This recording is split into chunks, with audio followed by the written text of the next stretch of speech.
Bonjour à toutes et à tous, voici les tops et les flops de ce Danemark-France et on commence avec les tops.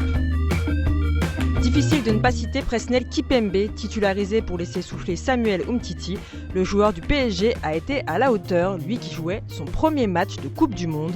Impliqué, solide et sérieux, il a livré une bonne prestation, n'hésitant pas à aller au duel et au combat. Bref, il a parfaitement rempli son rôle, de quoi peut-être donner des idées à Didier Deschamps pour la suite de la compétition. Son partenaire dans l'axe central, Raphaël Varane, a aussi été l'un des tops de cette rencontre. Le joueur du Real Madrid, capitaine aujourd'hui, a été un leader à tous les niveaux. Il a résisté aux assauts danois tout en drivant le jeune Kimpembe. Varane a tenu la baraque au cours d'un match où les Bleus ont beaucoup souffert. Enfin, pour la troisième fois consécutive, N'Golo Kanté a été l'un des meilleurs joueurs de ce match. Il a d'ailleurs été élu homme du match par la FIFA. Fidèle à lui-même, le joueur de Chelsea a été présent à la récupération. Il a été l'un des seuls tricolores à être dans son match, du bon Kanté. On enchaîne avec les flops de ce Danemark-France et ils sont nombreux. Le premier à ne pas avoir été à la hauteur est Antoine Griezmann. Comme depuis le début du mondial, le joueur de l'Atlético de Madrid est méconnaissable et souvent en souffrance physique. Cela a encore été le cas face au Danemark, un match qu'il a tenu à jouer alors que souffler ne lui aurait pas fait de mal. Grisi a été mou et surtout très brouillon.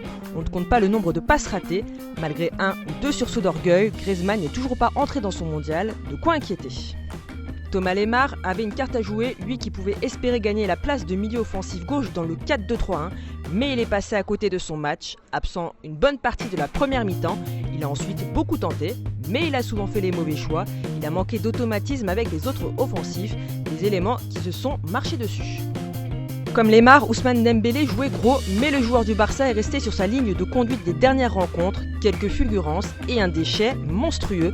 Voici comment résumer le match de Dembouz, une nouvelle déception, pas sûr que Deschamps lui donne encore une chance. Enfin, notre dernier flop est Djibril Sidibé. Didier Deschamps lui a donné sa chance de retrouver une place de titulaire malgré la montée en puissance de Benjamin Pavard. Mais le Monégasque a souvent été débordé sur son côté droit, le danger est souvent venu là d'ailleurs. Peu de chance pour lui de revenir dans l'équipe type des tricolores. Voilà, c'est la fin de ces tops et ces flops. N'hésitez pas à laisser vos commentaires ou à réagir sur notre site ou sur notre chaîne YouTube.